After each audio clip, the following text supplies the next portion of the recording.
जी, मुद मंगल में संत समाज, धर्म प्रेमी सज्जनों, माता बहनों,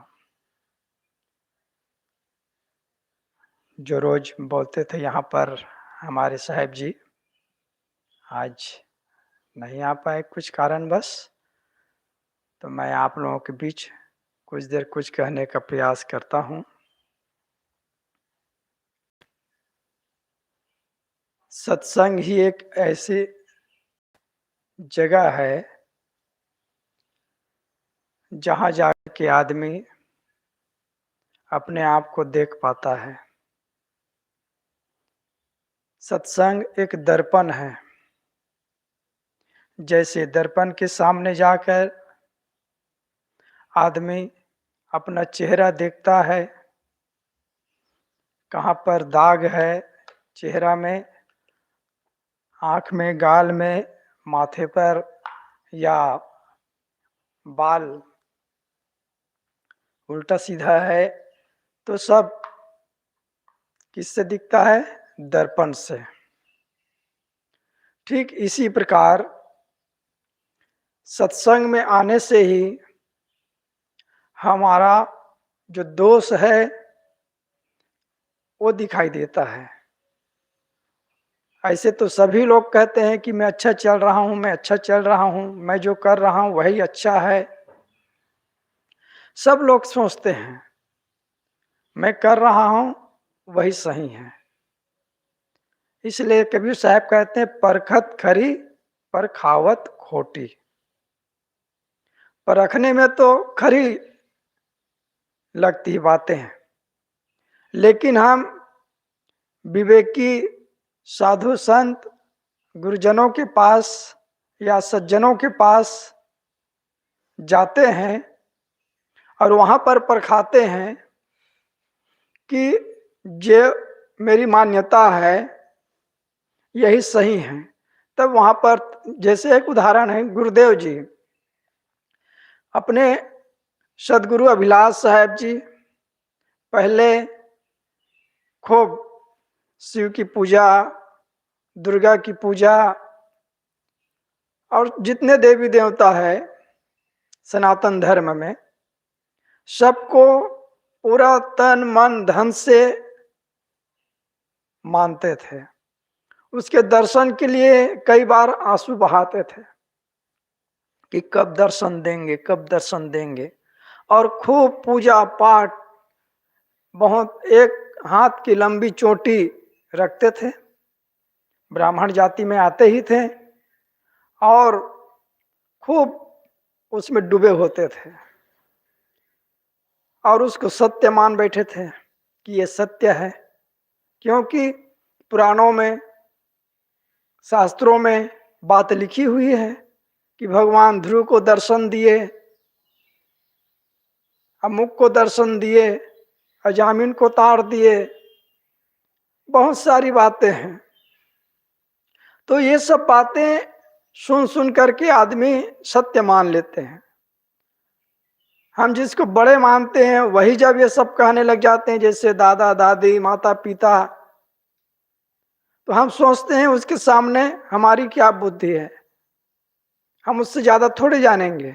तो हम आंख मूंद करके उस बात को स्वीकार कर लेते हैं। हम लोग भी स्वीकार करते थे पहले। हमारे भी बड़े पिताजी थे तो बताया करते थे कि यहाँ पर वो आया था ब्रह्म राक्षस। घर के लोग दोपहर में किसी के यहाँ बैठने चले गए, माता लोग, और वो अकेले बताए उसको बोल रहा हूँ, वो अकेले थे और पीछे बाड़ी तरफ से एक आया, नाटा नाटा, गोरा गोरा, और वो मेरे साथ बदतमीजी करने लग गया। तो हम दोनों फिर खूब लड़ाई किए, खूब। वो मेरे को पटकता था, मैं उसको पटकता था, और उसी बीच में घर के लोग आ गए और वो भाग गया। तो हमें भी लगता था हाँ भाई सही है। लेकिन जब साधु गुरु की संगत की, तब यहां पर आने के बाद पता चला कि भूत प्रेत की कोई योनि नहीं है। भूत के मतलब चला गया, बीता हुआ। भूतपूर्व प्रधानमंत्री, भूतपूर्व सरपंच, तो भूत के मतलब बीता हुआ, वर्तमान का नहीं है। तो मैं भी उसको अब भय होने लगता था, मानने लगता था।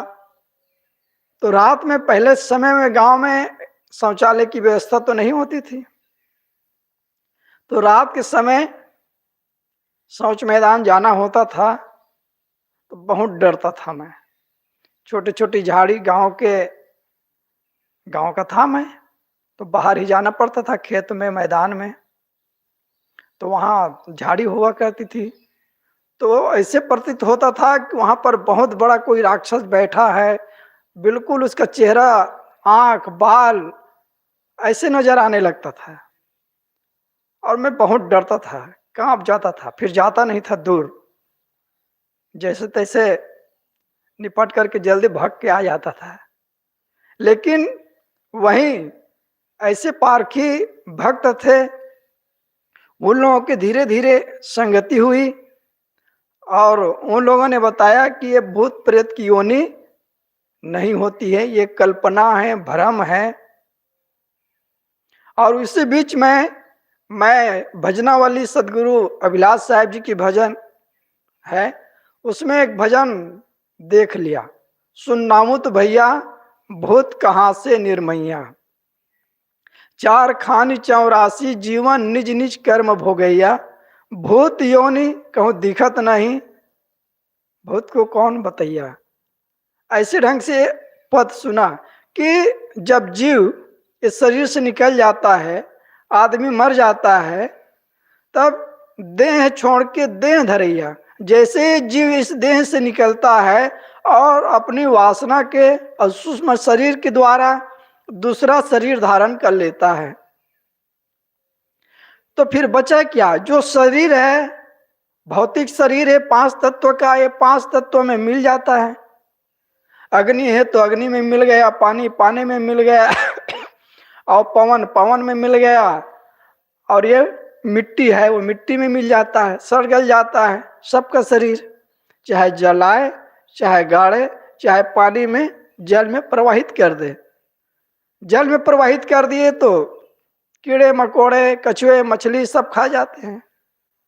आग में जला दिए तो वो तो जल करके सब भस्म हो जाता है, राख हो जाता है शरीर।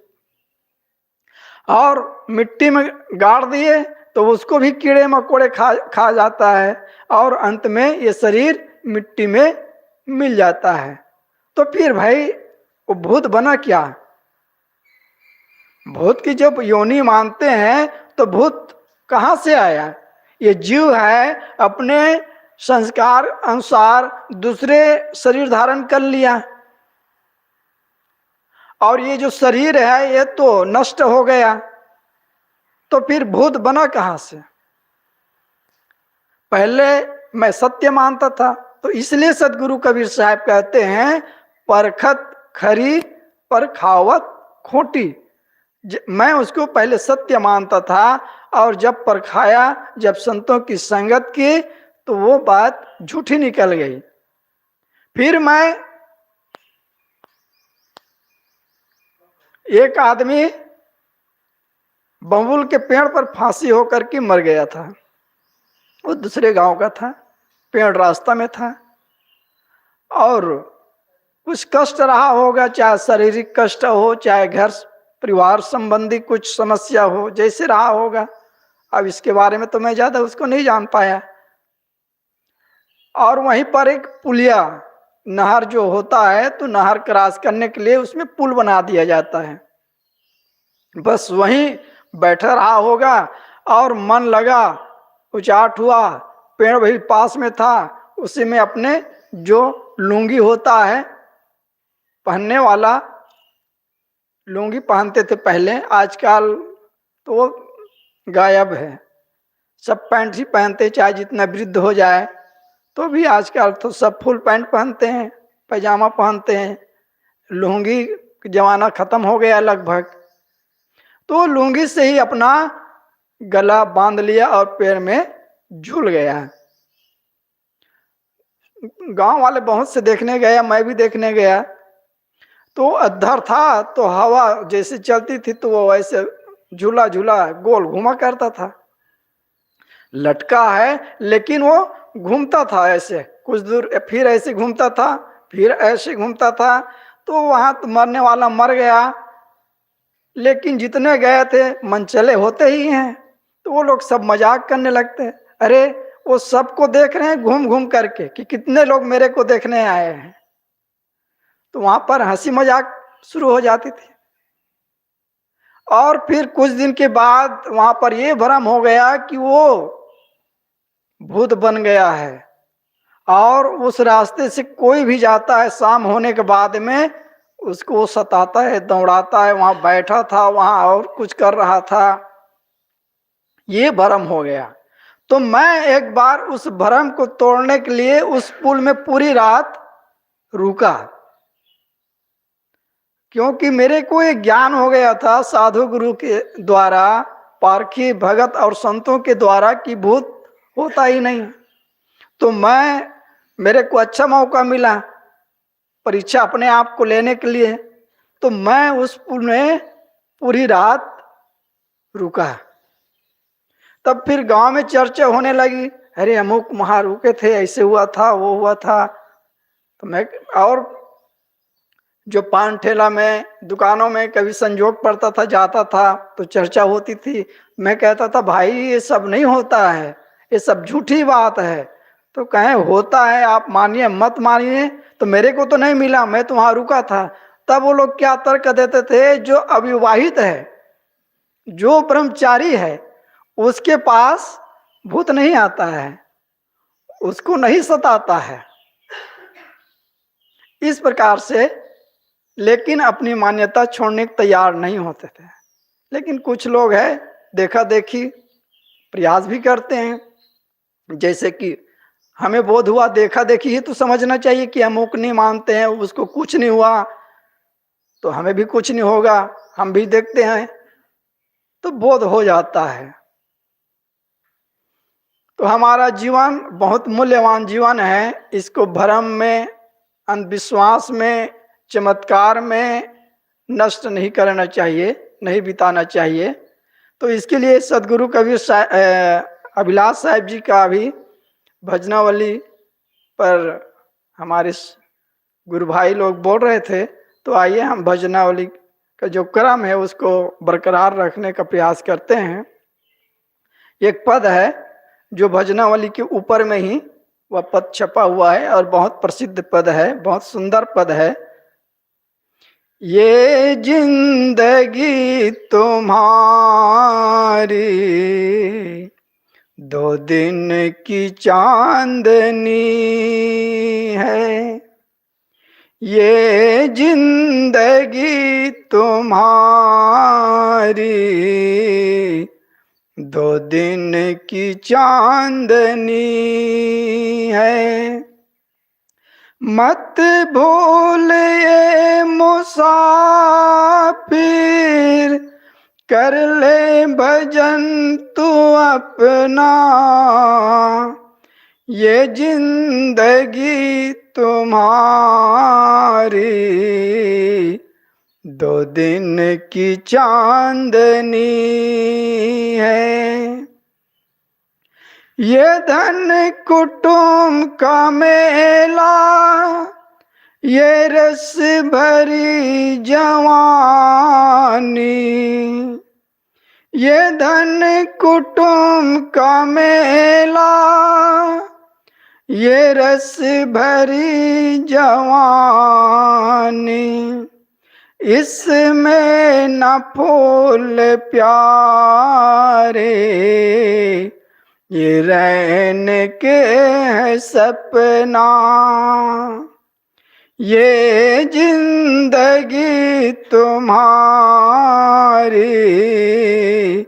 2 दिन की चांदनी है। मन के भुलावे में तो आकाश नापता है, मन के भुलावे में तू आकाश नापता है, नहीं आदि अंत मन का झोंट तेरी कल्पना। ये जिंदगी तुम्हारी दो दिन की चांदनी है, मत भूल ये मुसाफिर, कर ले भजन तू अपना। ये जिंदगी तुम्हारी दो दिन की चांदनी है। जो आज दिन है तेरा वह कल नहीं रहेगा, जो आज दिन है तेरा वह कल नहीं रहेगा। हो सावधान प्यारे, नहीं तो दुखों में तपना। ये जिंदगी तुम्हारी दो दिन की चांदनी है, मत भूल ये मुसाफिर, कर ले भजन तू अपना। ये जिंदगी तुम्हारी दो दिन की चांदनी है। अभिलाष होश में आ, बीता समय न आवे। अभिलाष होश में आ, बीता समय न आवे। कर शीघ्र मोक्ष साधन, निज रूप जाप जपना। ये जिंदगी तुम्हारी दो दिन की चांदनी है, मत भूल ये मुसाफिर, कर ले भजन तू अपना। ये जिंदगी तुम्हारी दो दिन की चांदनी है। तो इस भजन के माध्यम से सदगुरु अभिलाष साहब अपने आप को भी समझाते हैं और पूरे समाज को, मानव जाति को एक संदेश देते हैं कि ये जिंदगी तुम्हारी दो दिन की चांदनी है। ये सब कहावतें हैं, दो दिन की चांदनी फिर अंधेरी रात, सब कहते हैं, जानते हैं। गांव से गांव, अनपढ़ से अनपढ़, चाहे विद्वान हो चाहे हल चलाने वाला हो, सब जानते हैं और सब कहते हैं कि दो दिन की चांदनी भैया फिर अंधेरी रात। तो हमारी जो जिंदगी है ये दो दिन के हैं, और दो दिन तो बहुत है। कौन जानता है कि ये दो दिन का है कि बस एक ही दिन का है, आज ही बस का है। ये जो हमारे श्वास अंदर जो गई है, क्या पता बाहर निकलने के बाद वापस आए ना आए। देखते हैं बहुत से जिसको हम डॉक्टर वैद्य पर भरोसा करते हैं, वही डॉक्टर दूसरे के हाथ नाड़ी पकड़े पकड़े खड़े रह जाते हैं और प्राण पखेरु उड़ जाता है। बहुत से ऐसे लोग हैं जो भी साइकिल में हो या पैदल हो। यही प्रीतम नगर की घटना है। एक मियाँ बीवी बाजार जाने के लिए निकले और मियाँ जी हैं वो स्कूटर पकड़े खड़े हैं दरवाजे के पास में। अब उसकी जो धर्म पत्नी है दरवाजा बंद कर रही थी, बंद करके आई और कहते हैं कि चलो अब स्टार्ट करो, बैठो गाड़ी में। इतने ही अल्प समय में वो आदमी स्कूटर पकड़ा खड़ा हुआ है और स्कूटर उसके सहारे खड़ी है और वो आदमी स्कूटर के सहारे खड़ा हुआ है और प्राण पखेरु उड़ गया है। और वो जब हिलाई, चलो काहे देर कर रहे हैं, तो बस वो गिर पड़ा है, क्योंकि उसमें जान ही नहीं था, संभालने की जो शक्ति है वो थी ही नहीं। वो तो सिर्फ काट के समान, जैसे दो काट को या दो खंभा को ऐसे टिका दो एक दूसरे के सहारा से खड़ा हो जाता है, वैसे स्कूटर और वो पड़ा हुआ था जड़ सड़ी, दोनों के सहारा से एक दूसरे खड़े हुए थे। जैसे ही वो उसकी धर्म पत्नी उसको हिलाई, बस वहीं पर लुढ़क गए। तो जो हमारा यह शरीर है कब तक चलेगा इसका कोई गारंटी नहीं है। इसलिए सदगुरु अभिलाष साहब जी कहते हैं ये जिंदगी तुम्हारी 2 दिन की चांदनी है। ये जो चांदनी उजाली रात होती है तो कितने दिन के, थोड़े दिन के, उसमें तो आधा आधा आधा आधा थोड़े दिन में फिर घटना शुरू हो जाता है और जब शुरू होता है तो फिर थोड़े थोड़े बढ़ते बढ़ते बढ़ता है। लेकिन मुख्य जो चांदनी पूर्णिमा के रात है वो तो एक ही दिन होता है ना, पूर्ण एक ही दिन होता है, पूर्णिमा के दिन ही। ऐसे ही हमारे जीवन में ये सुख दुख अनुकूल प्रतिकूल ये बने रहते हैं। कभी थोड़ा से सुख मिलने का आभास होता है और फिर उसके पीछे दुख मिलता है। हम सब क्या करते हैं, सुख के लिए ही तो दौड़ते हैं, सुख के लिए ही तो जाते हैं जहां भी जाते हैं।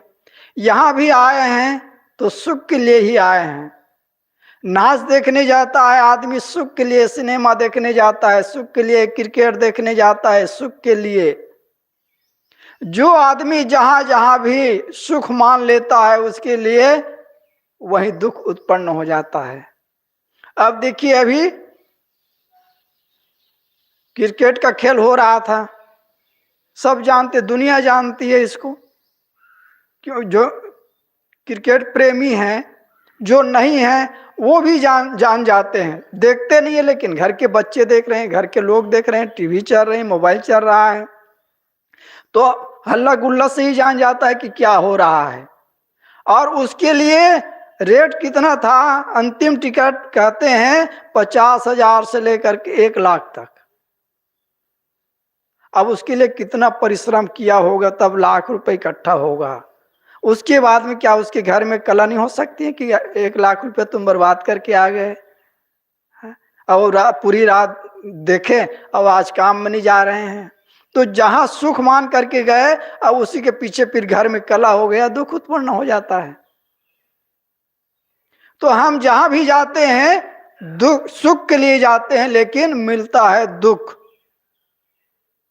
इसलिए कबीर साहब ने कहा है अल्प सुख दुख आदि अंता। संसार में हम सुख मानते हैं वो अल्प है, क्षणिक है। कोई छक्का मार दिया, उछल पड़े और फिर आउट हो गया तो उंगली चापने लगे, तुरंत दुख आ गया, माथा कूटने लगे, थोड़े में मातम थोड़े में हर्ष। तो ये बाहर की जो सुख दुख है ये तो सब क्षणिक है। हमें इस भजन के माध्यम से सदगुरु इशारा कर रहे हैं कि इसमें मत भूलो। इस संसार के सुख दुख में जहां सुख माने हैं उसमें मत भूलो और दुख है उसको भी बराबर पाल के ना रखो। उसी बात को बार बार हमें याद नहीं करना है। जो बीत गया सब मुर्दा है और आने वाला सपना है। वर्तमान समय हमारा अपना है, जिसमें हम बंधन काट सकते हैं, हम अपने आप को पहचान सकते हैं, हम मोक्ष प्राप्त कर सकते हैं। वो वर्तमान समय ही है अपने आप को संवारने का। बीत गया, उसको अब क्या संवारे, आने वाले क्या पता कैसे फिर समय आए, कैसे संगी साथी मिले, कैसे दोस्त यार मिले, कैसे अपने गुरु भाई मिले, कैसे मित्र मिले, कैसे पति पत्नी मिले, उसको कौन जानता है। कि हम कल्पना करें कि ऐसे समय आएगा, ऐसे मेरे को मित्र मिलेंगे, ऐसे गुरु भाई मिलेंगे, ऐसे मेरे को पति मिलेगा, ऐसे मेरे को पत्नी मिलेगा, तो मैं ये सब काम कर लूँगा, वो लोग मेरे सेवा करेंगे, मेरे हृदय गिर्द होंगे और मैं आराम से भजन करूँगा। ये धोखा है। वो समय आए ना आए, अभी जो समय है ये वर्तमान समय अपना है। और वर्तमान में हम जो करते हैं वो भविष्य के लिए बीज तैयार होता है। अभी हम जितना जो कुछ हमें शरीर मिला है, मन मिला है, बुद्धि मिला है, धन मिला है, संस्कार मिले हैं, वो अभी का नहीं है। वो क्या है, पिछले का है। पिछले जो कर्म किए थे, जो कमाई किए थे, वो हमें आज वर्तमान में मिला हुआ है, और अभी जो करेंगे वो आगे मिलेगा। तो इसलिए हम क्या चाहते हैं वर्तमान में, मेरे को अच्छा सब कुछ मिले, धन मिले, दौलत मिले, रूप मिले, सौंदर्य मिले, मैं अच्छे संस्कारी हूँ, विद्वान हूँ, मेरे को मान मिले, सम्मान मिले, सब यही तो चाहते हैं ना। तो इसके लिए हम वर्तमान में ऐसे कर्म करें, ऐसे कर्म करेंगे तो वर्तमान में भी मिलेगा आपको, और वो संस्कार आपको आगे लेकर के जाएंगे, और वही संस्कार के अनुसार फिर आपको वो सब मिलेगा। तो सदगुरु अभिलाष साहब जी कहते हैं, ये जिंदगी तुम्हारी 2 दिन की चांदनी है, मत भूल ये मुसाफिर, कर ले भजन तू अपना।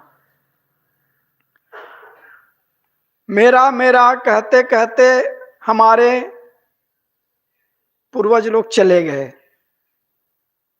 सदगुरु अभिलाष साहब जी के कविता है, मेरा है ऐसा मूड जन्म भर करता, और एक दिन मिट्टी के नीचे वह पड़ा पड़ा है सरता।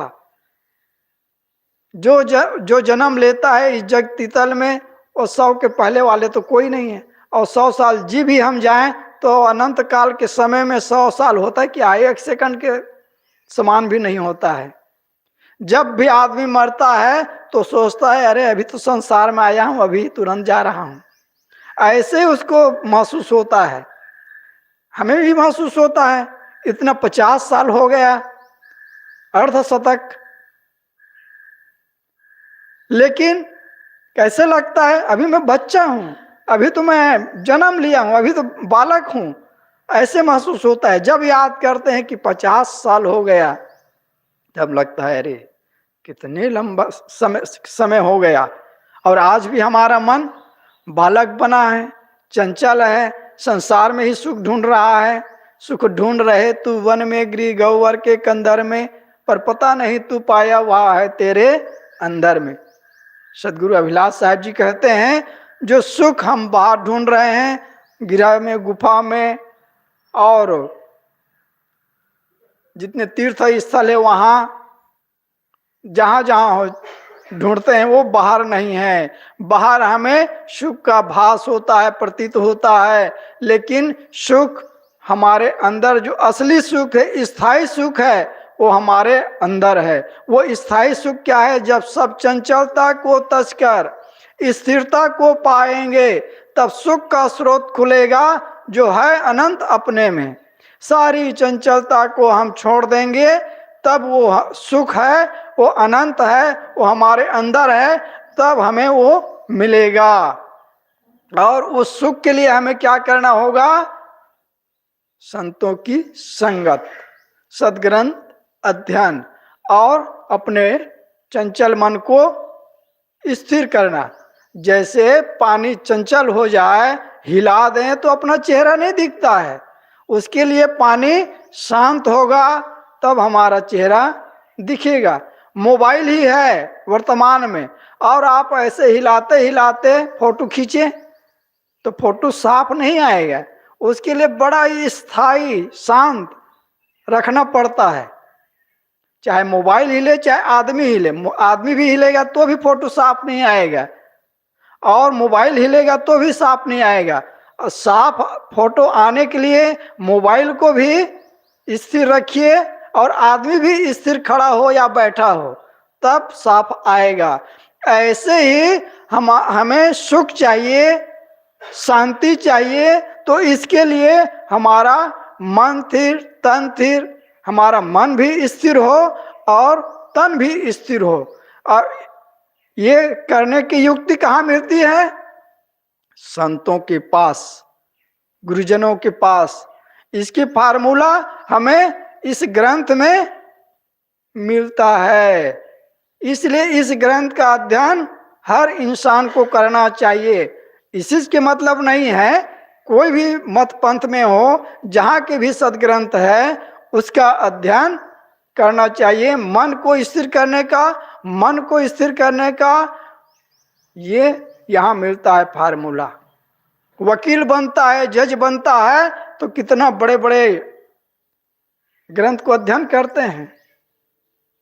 संविधान में कहाँ पर क्या लिखा है, कितना में कितना धारा लगाना है, लगता है, कहाँ कैसे होता है, उसको देखिए कितना पार्ट में पढ़ते हैं।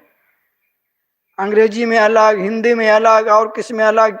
जाइए वकील के यहाँ जाएंगे तो वही दिखेगा, इतने मोटे मोटे सब वही ग्रंथ। तब जा कर के वहाँ पर उसको सफलता मिलती है और किसी को कुछ दे पाते हैं और कर पाते हैं। तो यहाँ पर हमें अपने आप को संभालने के लिए, अपने आप को दुखों से बचाने के लिए इसमें है फार्मूला। तो सदगुरु अभिलाष साहब जी कहते हैं ये जिंदगी तुम्हारी 2 दिन की चांदनी है, बस 2 दिन के, आज और कल। और कल कहना भी वो भी कम हो जाता है कि क्या पता ये कल आए ना आए। इसलिए हमें जब से जागे तभी सवेरा।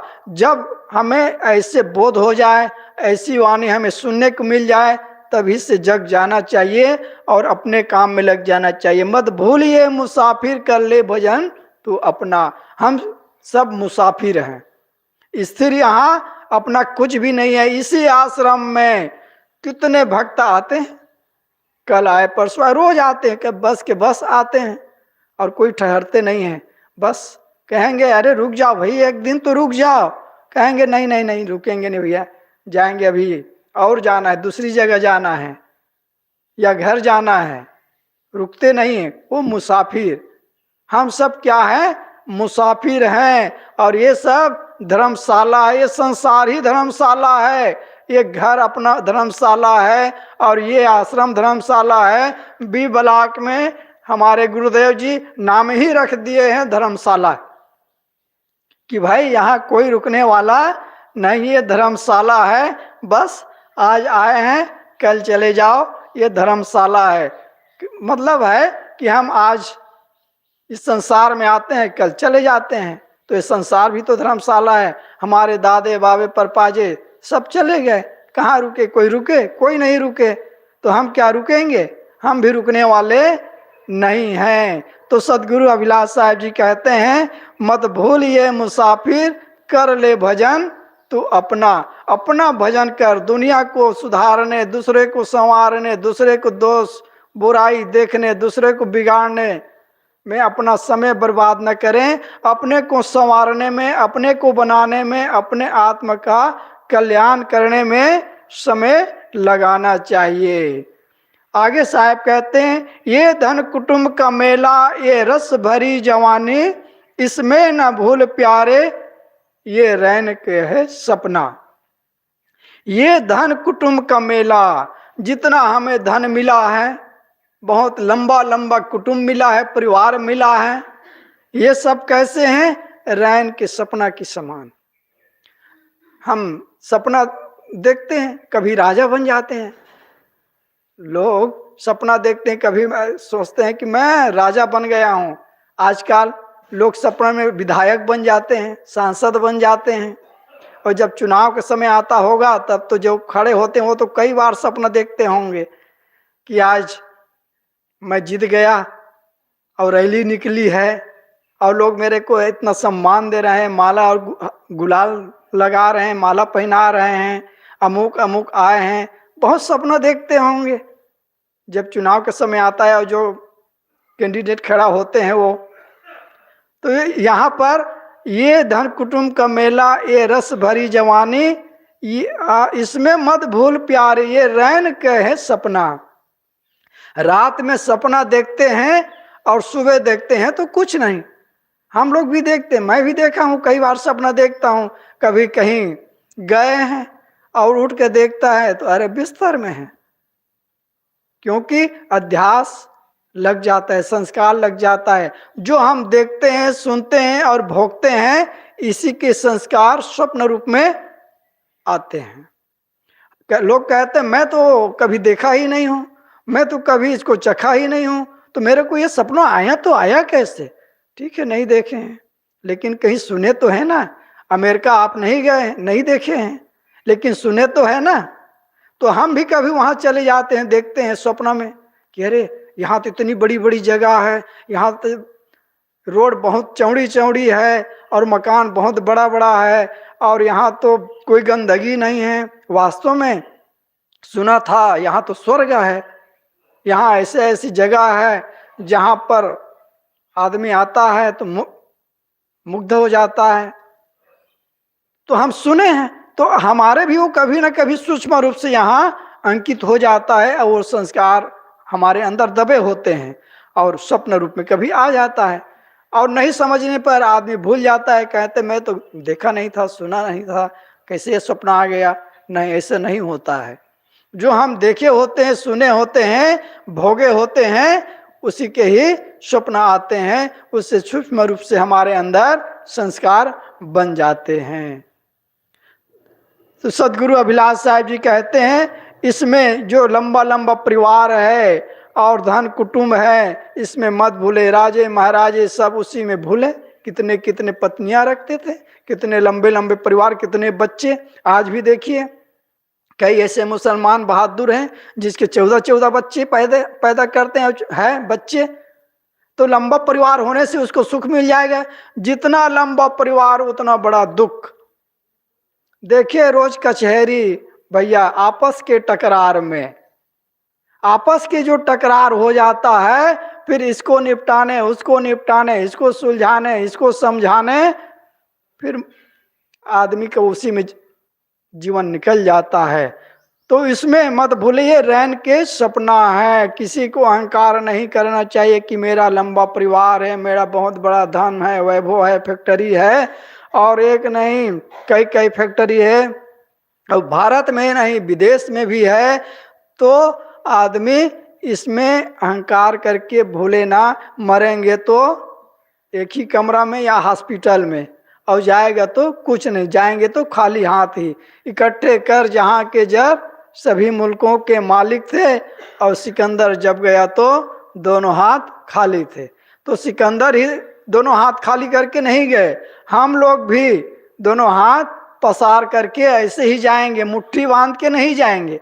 आते समय तो आए मुट्ठी बांध करके कि कुछ पकड़ूंगा, लेकिन पकड़ में कुछ आया नहीं। जाएंगे तो ऐसे ही हाथ पसार करके खाली ही हाथ जाएंगे।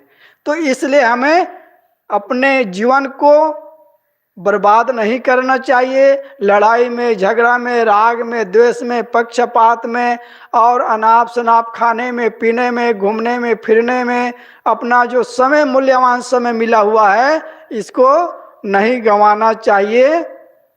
ये सब रैन के सपना के समान है। आज हमें बड़ा ही सुंदर सुनहला अवसर मिला हुआ है आत्म कल्याण के लिए। तो सदगुरु अभिलाष साहब बार बार इसी की तरफ इशारा करते हैं, बताते हैं, नाना प्रकार के पदों से, शब्दों से हमें कुल मिला के यही हमें ठोकर देते हैं कि भाई ये जीवन मिला है बहुत थोड़े समय के लिए मिला है। मन के भुलावे में तू आकाश नापता है, नहीं आदि अंत मन का झूठी तेरी कल्पना। मन के भुलावे में, मन जैसे कि ये बच्चा बैठा हुआ है, अब वो भी कितना आकाश नापता होगा कि इतनी बड़ी मेरी सर्विस लगेगी, ऐसी गाड़ी खरीदूंगा, ऐसी मेरी पत्नी आएगी, और मैं अमुक शहर में रहूंगा, ऐसे करूंगा, और मैं अपने माता पिता को अपने पास ही रखूंगा, उसकी खूब नौकर लगा दूंगा, नौकरानी लगा दूंगा भोजन बनाने के लिए, कपड़ा धोने के लिए। पता नहीं कितने वो भी कल्पना करते होंगे, सब करते हैं, उसी की बात नहीं है। तो यहाँ पर कह रहे हैं कि मन के भुलावे में तू आकाश नापता है। आकाश नाप रहा है कि कभी ऐसे भी समय आएगा कि मैं आकाश में उड़ूंगा, मेरे माता पिता को जहाँ रहूंगा वहाँ अमुक शहर से दूसरे शहर में हवाई जहाज से सैर कराऊंगा। आकाश नापते हैं। तो यही अभिलाष साहब जी कहते हैं, मन के भुलावे में आकाश नापता है, नहीं आदि अंत मन का झूठी तेरी कल्पना। बहुत से ऐसे लोग हैं, बहुत कल्पना तो करते हैं बेचारा, लेकिन उसको सर्विस ही नहीं लगती है।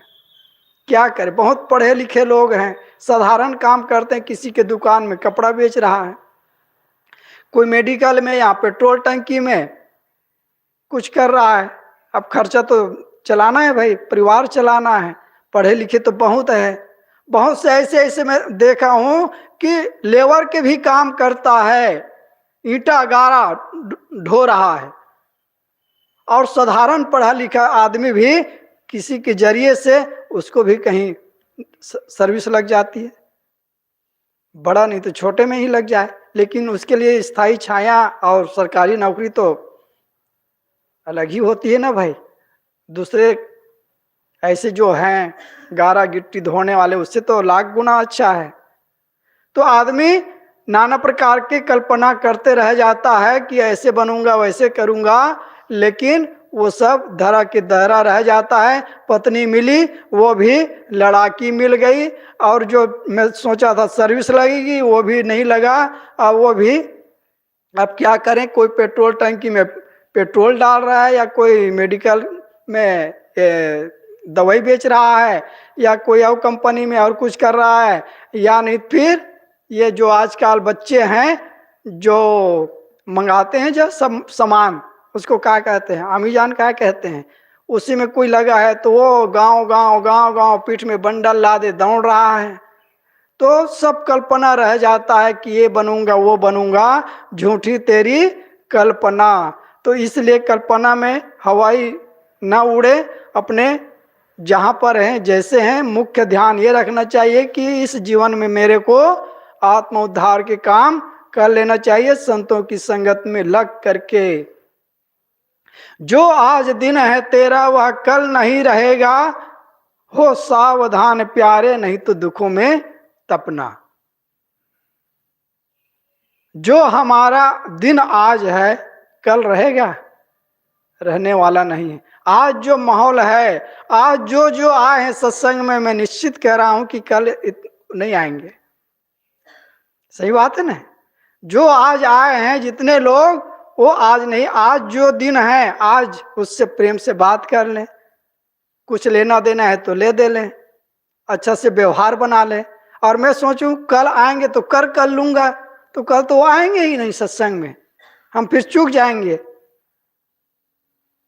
ये तो उदाहरण है। ऐसे ही जो आज दिन है हमारा कल्याण करने का, सुंदर स्वस्थ शरीर है, कल क्या पता लकवा मार जाए, बुखार आ जाए, ब्रेन हेमरेज हो जाए, दस्त हो जाए, और फिर कहाँ से कहाँ, जैसे गाड़ी पटरी बदल जाती है ना, तो गाड़ी की दिशा बदल जाती है, वैसे हमारी भी सोच, हमारे कर्म, हमारे सब चीज बदल जाते हैं।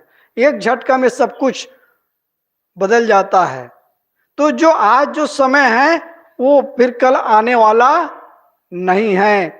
बार बार सदगुरु अभिलाष साहब हमें इस समय और जीवन के मूल्य को समझा रहे हैं।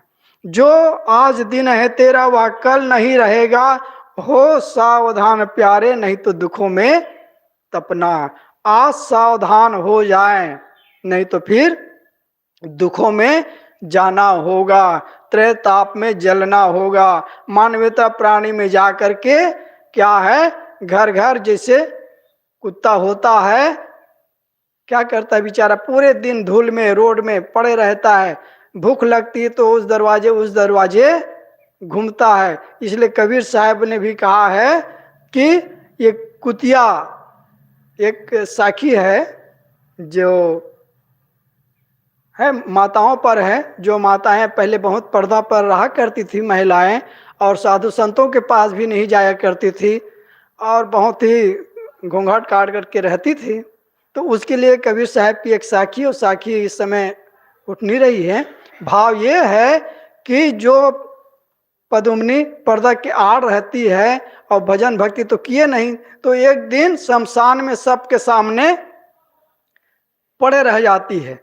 जब जाते हैं अर्थी लेकर के, कितने लोग जाते हैं, कितने जाति के भी लोग जाते हैं, प्रेम बस, और छोटे बड़े सब लोग चले जाते हैं, और उस दिन सबके बीच में मैदान में पड़ी रह जाती हैं। और जब सही थी तो साधु संतों के पास आने में उसको लज्जा लगते रहे, तो उसको आत्मबोध हुआ नहीं। तो अब मर गई तो अब क्या होगा, अब वो खुले बिना वस्त्र के वो घर घर द्वार द्वार घुमा करेगी। जब दूसरे जन्म ले लिए, कुत्ता कुतिया की जन्म ले लिए, तब बिना वस्त्र के अब घर घर वो घुमा करती है। कितना दहला देने वाली, हमारे आंख खोलने वाली ये बात है। अब जिसको लगता है वो लग जाता है।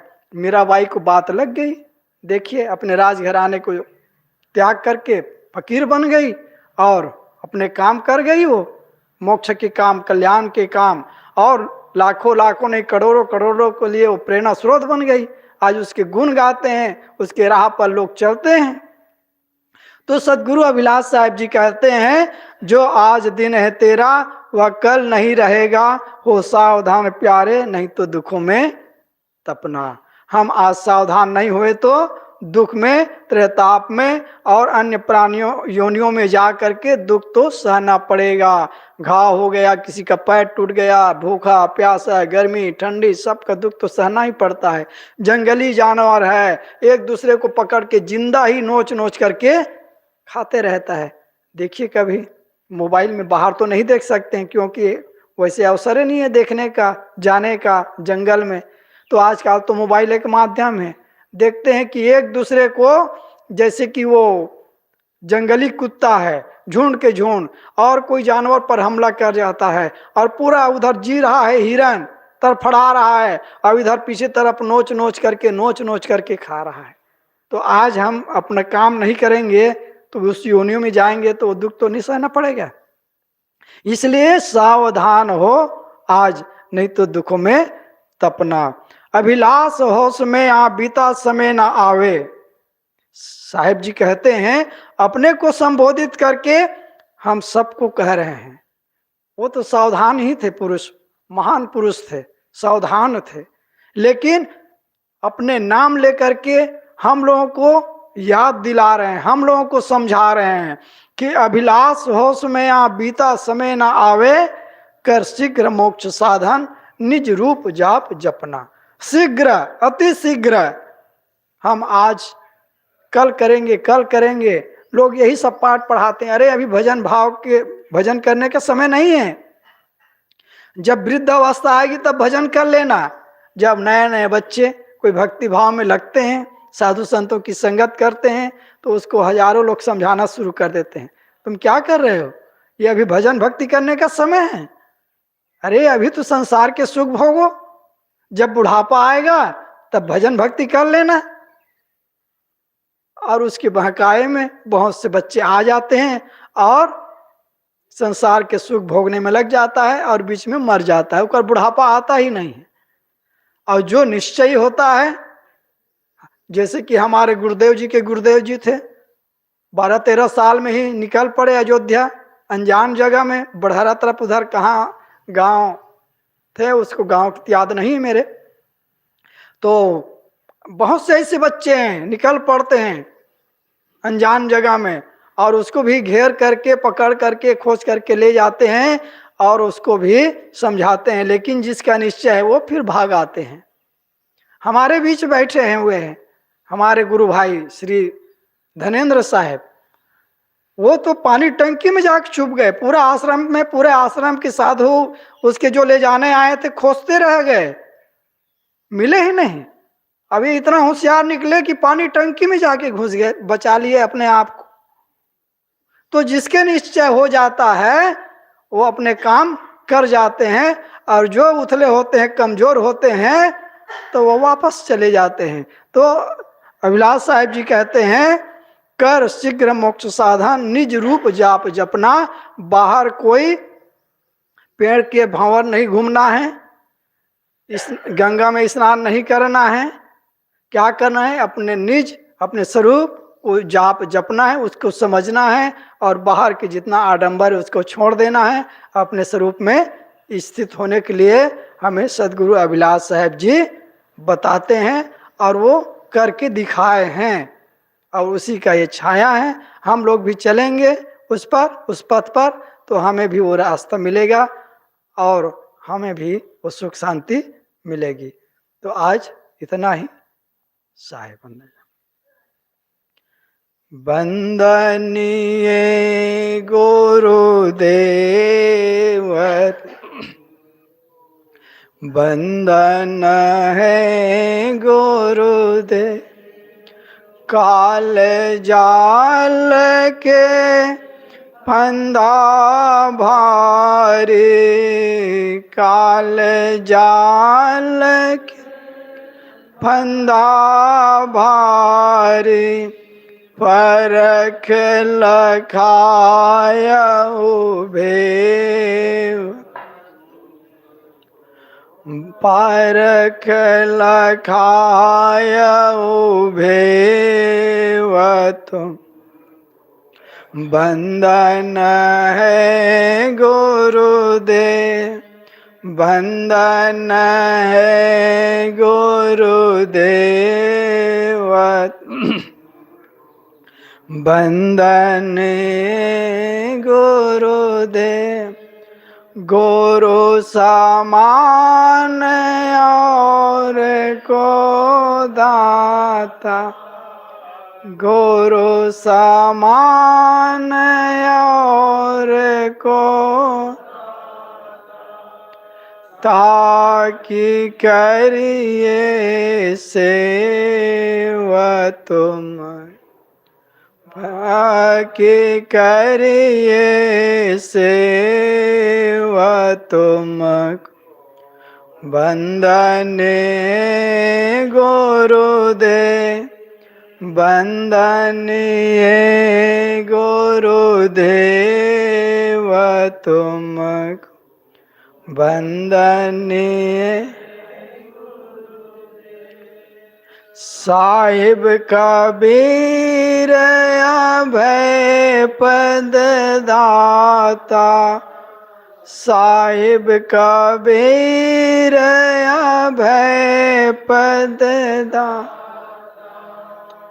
पूरन परख समेव तुमको, पूरन परख समेव तुमको।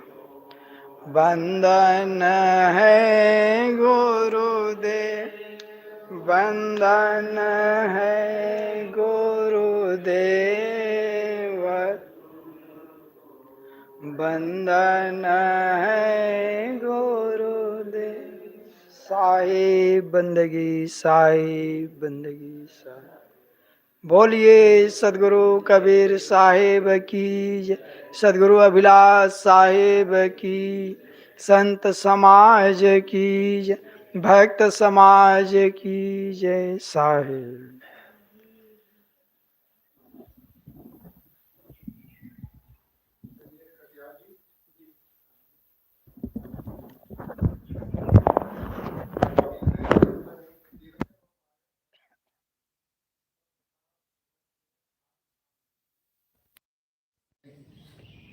आज 9 मार्च है, श्री कटियार जी के पिताजी का 50वीं पुण्यतिथि है, उसी उपलक्ष्य में आप कर रहे हैं। तो जितने सत्संगी हैं सभी सत्संगी हैं जितने बैठे हैं, उन्हें 12 बजे सब यहीं आकर के पूजन करेंगे। आश्रम की ओर से, कटियार जी की ओर से आप सबको निवेदन है। हम चलिए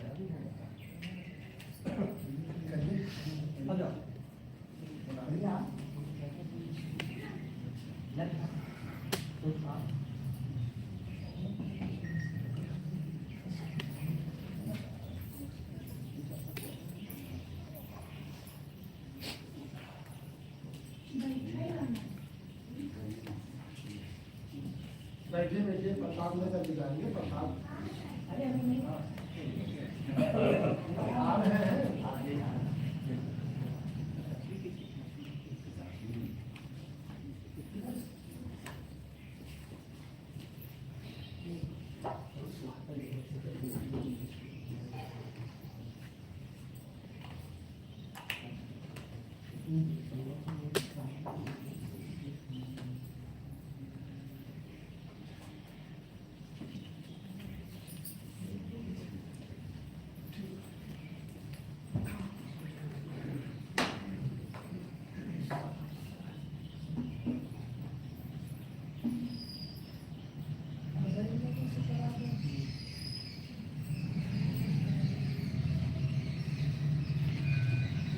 कटियार जी इनसे कराओ, चश्मा वाला से कोई बात नहीं, इनसे कराइए। देखो आप लेके चलो, संस्कार बैठेगा। चलो बेटा,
किसी को नीचे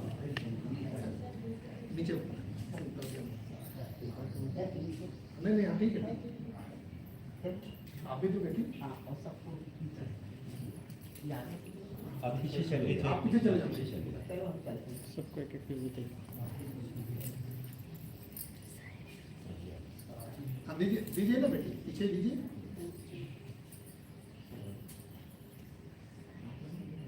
हाथ में दीजिए, हाथ में।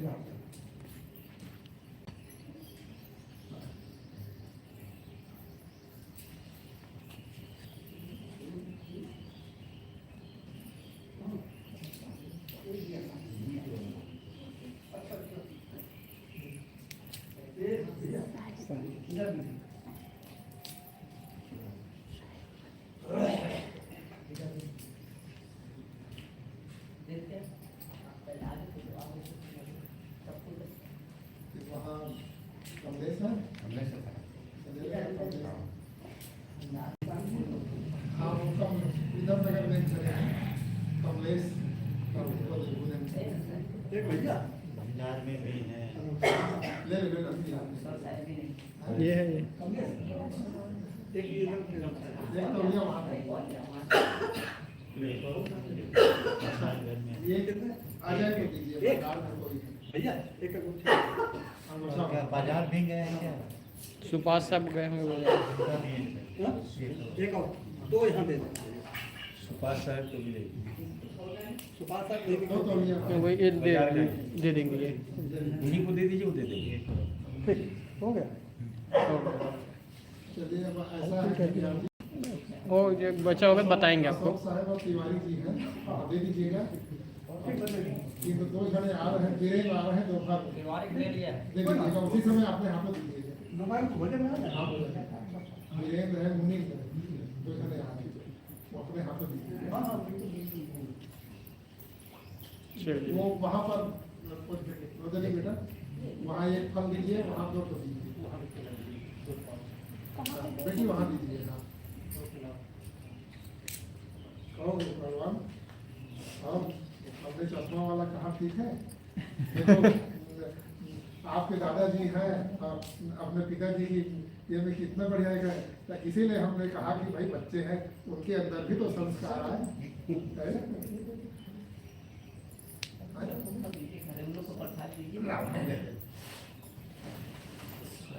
साहिब बंदगी साहिब।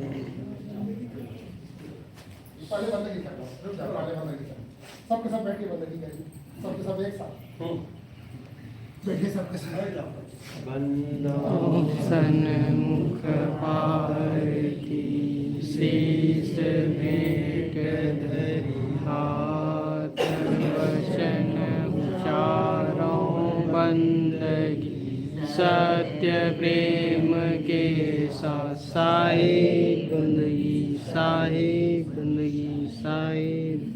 बोलिए सद्गुरुदेव की जय, संत समाज की जय। साहिब सबको बता दिए। जी जी सब